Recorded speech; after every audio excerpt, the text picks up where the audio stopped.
शासकीय भूखंडावरील पातलीपाडा, डोंगरीपाडा येथील 50 ते 60 वर्ष जुन्या बांधकामांना नियमानुकूल करण्याच्या हालचाली सुरू झाल्यात. महसूल मंत्री आणि जिल्हाधिकारी यांच्या सकारात्मक प्रतिसादामुळे सुमारे 20,000 नागरिकांना दिलासा मिळणार आहे. आमदार संजय कळकर यांनी याबाबत अधिवेशनात आवाज उठवून महसूल मंत्री आणि जिल्हाधिकारी यांच्याकडे पाठपुरावा केला होता. भाजपच्या खोपट येथील कार्यालयात झालेल्या जनसेवकाचा जनसंवाद या कार्यक्रमात आमदार संजय कळकर यांनी माध्यमांना ही माहिती दिली.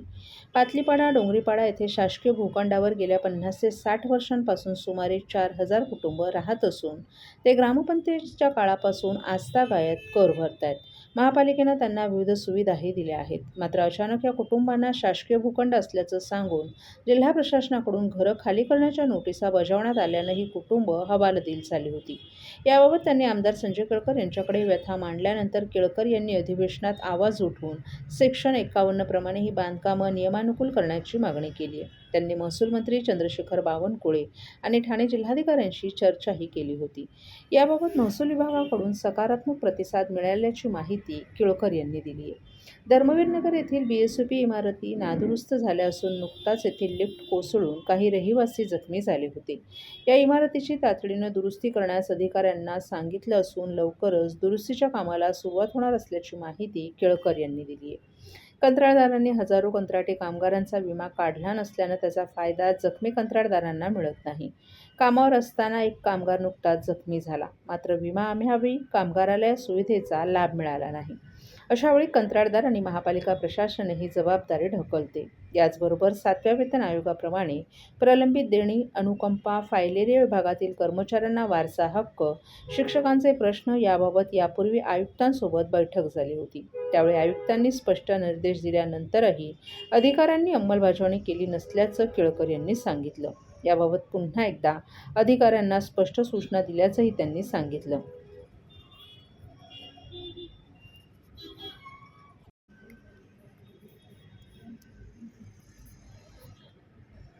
कोपरीच्या संत तुकाराम क्रीडांगणात देवी भक्ती, संगीत आणि उत्साहाचा भक्तिमय प्रारंभ.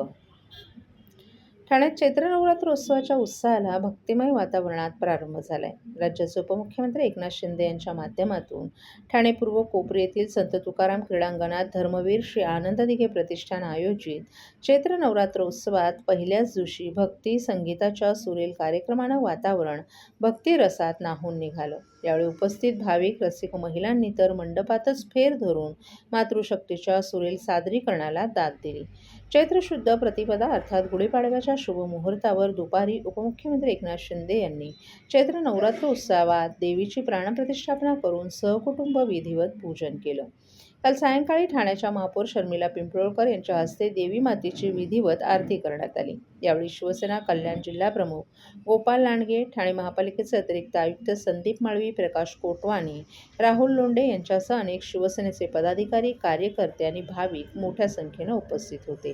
या नवरात्री सोहळ्याच्या पहिल्याच दिवशी मातृशक्तीच्या कलेचा आविष्कार पाहायला मिळाला. प्रसिद्ध गायिका धनश्री देशपांडे, केतकी भावे जोशी आणि केतकी चैतन्य यांच्यासह संपूर्ण महिला वाद्यवृंदांचा सहभाग असलेला उदे ग अंबे उदे हा देवी मातेचा जागर कार्यक्रम पार पडला. देवी मातेच्या स्तुतिगीतांसह अनेक नव्या, जुन्या आणि पारंपरिक हिंदी मराठी गीतांच्या सादरीकरणानं कार्यक्रमाला भक्तिमय रंग चढला. उत्तरोत्तर रंगत गेलेल्या संगीतमय कार्यक्रमात विविध कलावंतांनी आपली कला सादर केल्यानं वातावरण केवळ भारावूनच नव्हे तर या मातृशक्तीनं उपस्थितांना मंत्रमुग्ध केलं. तुझ्या विना वैकुंठाचा या रखुमाईच्या गीतानं प्रारंभ झालेल्या या कार्यक्रमात अनेक मराठी, हिंदी भावगीतं, लावणी आणि पारंपरिक लोकगीतांच्या सादरीकरणानं कार्यक्रमात विविधता आणली. गायिका धनश्री देशपांडे हिने तर रसिकांनाच उत्स्फूर्तपणे गाण्यामध्ये सहभागी करून घेतलं. केतकी चैतन्य हिने गदी माडगुळकर यांच्या रचनांवर आधारित बाबूजींनी संगीतबद्ध केलेल्या जाळीमंदी पिकली करवंद ही लावणी सादर करून रसिकांची दाद मिळवली. तर एकविरा आई तो डोंगरावरी या गीतावर महिला रसिकांनी फेर धरत उत्स्फूर्त सहभाग नोंदवला. या कार्यक्रमाची सांगता नॉनस्टॉप कोळी गीतांनी करण्यात आली, ज्यामुळे वातावरणात जल्लोषाचे रंग भरले. तालरक्षक म्हणून तबल्यावर मुक्ता रस्ते आणि ढोलकीवर इतर वाद्यांवर निशा मोकल यांनी उत्कृष्ट साथसंगत देत कार्यक्रमाची शोभा वाढवली. बासरीवादक भावना हडवळे यांनी संगीताच्या सुरेल सुरांच्या मैफलीला बहारदार सोबत केली. या संपूर्ण संगीतमय सोहळ्याचे प्रभावी आणि आशयपूर्ण निवेदन स्मिता गवाणकर यांनी केलं.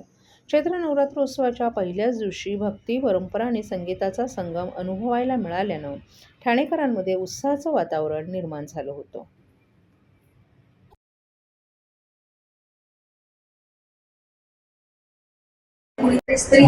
चैत्र नवरात्र उत्सव आजपासून सुरू झालेला आहे. महाराष्ट्र राज्याचे उपमुख्यमंत्री एकनाथजी शिंदे साहेब यांच्या संकल्पनेतून, यांच्या आयोजनाखाली, मार्गदर्शनाप्रमाणे प्रतिवर्षाप्रमाणे आजपासून हा नवरात्र उत्सव सुरू झालेला आहे. भव्य दिव्य असा कार्यक्रम प्रतिवर्षी साजरा होत असतो. अगदी देवीच्या आगमनापासून तर विसर्जनापर्यंत सर्वच कार्यक्रम भव्य दिव्य असतो. रोजच अन्नदान केलेलं इथे सुरू असतं. त्याचप्रमाणे विविध कार्यक्रम दिवस आयोजित केले जातात. आज धनश्री लेले यांचा कार्यक्रम सुरू आहे. उद्या वर्षा उजगावकर येथे येणार आहेत आणि अशा प्रकारे या ठाणे शहरातील सर्वच नागरिक या देवीच्या दर्शनासाठी येत असतात.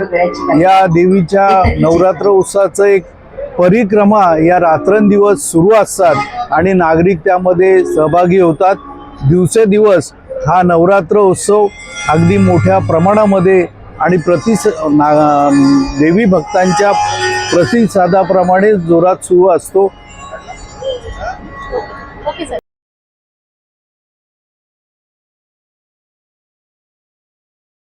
सर्व नागरिकांना आवाहन करण्यात येत आहे की सध्या डासांमार्फत पसरणाऱ्या डेंग्यू या आजाराचा प्रसार रोखण्यासाठी प्रत्येकाने पुढील प्रमाणे कार्यवाही करावी.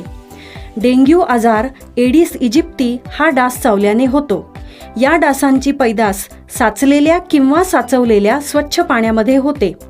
8 दिवसांपेक्षा जास्त दिवस पाणी उघडे व साचून राहिल्यास त्यात डास अंडी घालतात. अंड्यांच्या अळ्या तयार होऊन पुढे डास तयार होतात.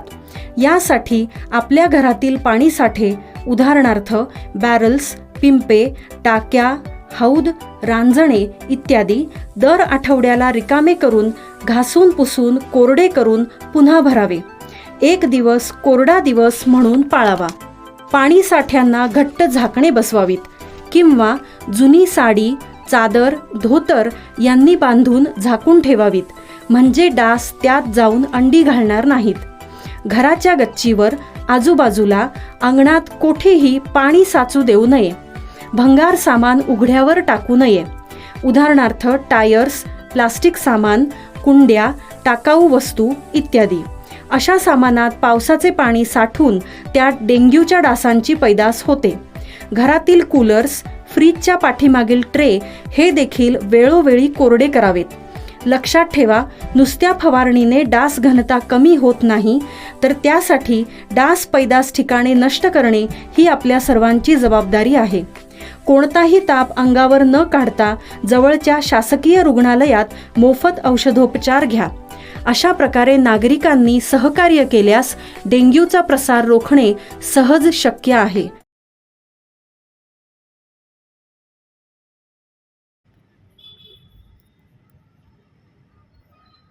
भक्ती आणि संस्कृतीचा जागर, ठाण्यात आगरी समाजभूषण मान्यवरांचा गौरव. ठाण्यातील जांभळी नाका येथील श्री छत्रपती शिवाजी महाराज मैदानात आनंद चॅरिटेबल ट्रस्ट आणि शिवसेना नेते माजी खासदार राजन विचारे यांच्या वतीने आयोजित चैत्र नवरात्र उत्सवात भक्ती आणि परंपरेचा अनोखा संगम पाहायला मिळाला. नवरात्रीच्या पहिल्याच दिवशी देवीची विधिवत स्थापना केल्यानंतर आगरी संस्कृतीचं दर्शन घडवत विविध क्षेत्रात उल्लेखनीय कार्य करणाऱ्या समाजभूषण मान्यवरांचा विशेष सत्कार करण्यात आला. तसंच पहिल्याच दिवशी शिवसेना उद्धव बाळासाहेब ठाकरे पक्षाचे युवा सेनेचे राष्ट्रीय कार्यकारिणी सदस्य महाराष्ट्र राज्य सिद्धेश सुनील शिंदे तसंच त्यांची पत्नी धनश्री विचारी शिंदे यांनीही देवीचं दर्शन घेऊन पूजा आरती केली. तर दादूशच्या सुरांनी ठाणेकर मंत्रमुग्ध झाले होते. देवीच्या स्थापनेनंतर आयोजित सांस्कृतिक कार्यक्रमात प्रख्यात गायक संतोष चौधरी अर्थात दादूस यांनी दादूस आलारे हा कोळीगीत आणि नृत्याचा बहारदार कार्यक्रम सादर केला. पारंपरिक वेशभूषा, ढोलकीचा ताल आणि कोळीगीतांच्या सुरावर उपस्थितांनी ठेका धरला. या संगीतमय सोहळ्यानं संपूर्ण परिसर कोळी संस्कृतीच्या रंगात न्हाऊन निघाला होता. या सोहळ्याचं मुख्य आकर्षण म्हणजे आगरी कोळी समाजासाठी मोलाचं योगदान देणाऱ्या व्यक्तिमत्वांचा सन्मान.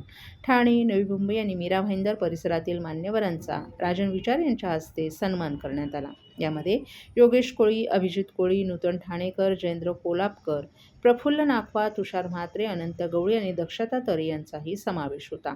आपली संस्कृती आणि परंपरा जोपासण्यासोबतच समाजासाठी झटणाऱ्या हातांचा सन्मान करणं हे आमचं कर्तव्य असून आगरी कोळी समाज हा या भूमीचा पुत्र असून त्यांचा वारसा अभिमानास्पद असल्याचे उद्गार यावेळी राजन विचार यांनी काढले.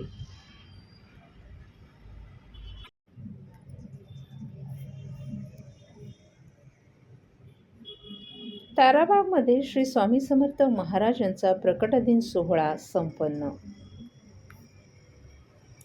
ताराबाग परिसरातील स्वामी समर्थ भक्तांसाठी अत्यंत भावनिक आणि भक्तिमय वातावरणात श्री स्वामी समर्थ महाराजांचा प्रकटदिन सोहळा मोठ्या उत्साहात पार पडला. नोपाडा येथील ताराबाग सोसायटीत स्वामी समर्थ भक्त विद्याधर वैशंपायन यांच्या पुढाकारातून उभारण्यात आलेल्या स्वामी समर्थ मंदिरात हा सोहळा आयोजित करण्यात आला होता. प्रकट दिनानिमित्त अक्कलकोट निवासी श्री स्वामी समर्थ महाराज यांच्या पदस्पर्शानं पावन झालेल्या चिन्मय पादुकांचं पूजन आणि दर्शन सोहळा आज पार पडला. आज सकाळपासूनच भाविकांनी मोठ्या संख्येनं उपस्थित राहून पादुकांचं दर्शन घेतलं.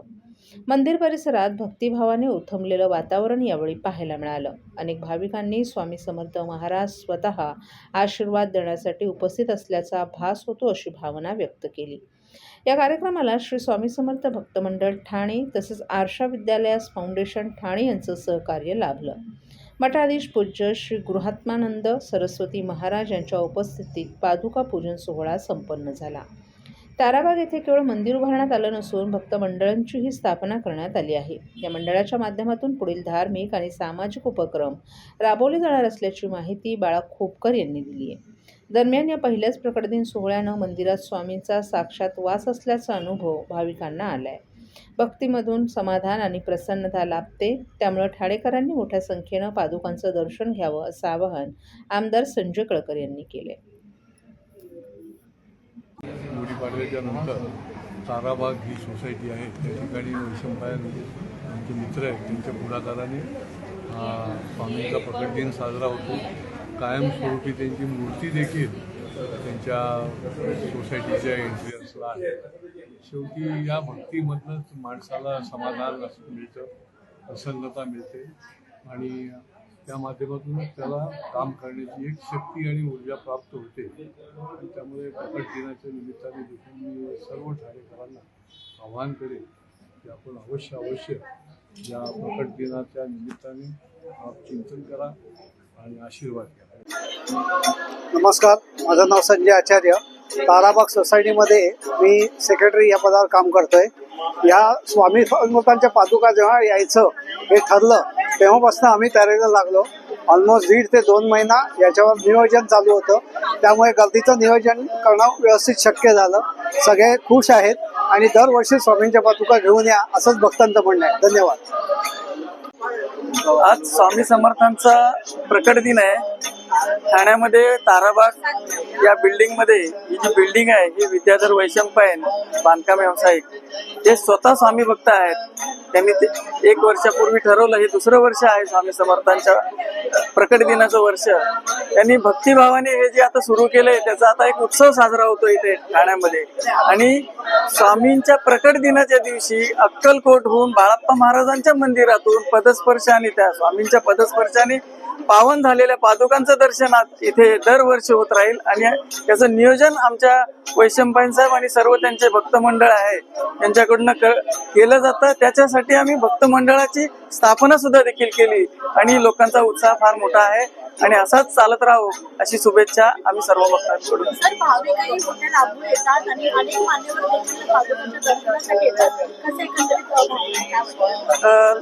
आता आम्ही याचा काय फार मोठा प्रचार नाही केला, परंतु काय होतंय की जेव्हा स्वामींच्या पादुका येणार म्हटल्यानंतर आणि स्वामींच्याच इथे मूर्ती त्यांची तुम्ही कधी आलात समोर तर असं वाटेल की स्वामी तुमच्या समोर बोलतायत, बघतायत तुमच्याशी.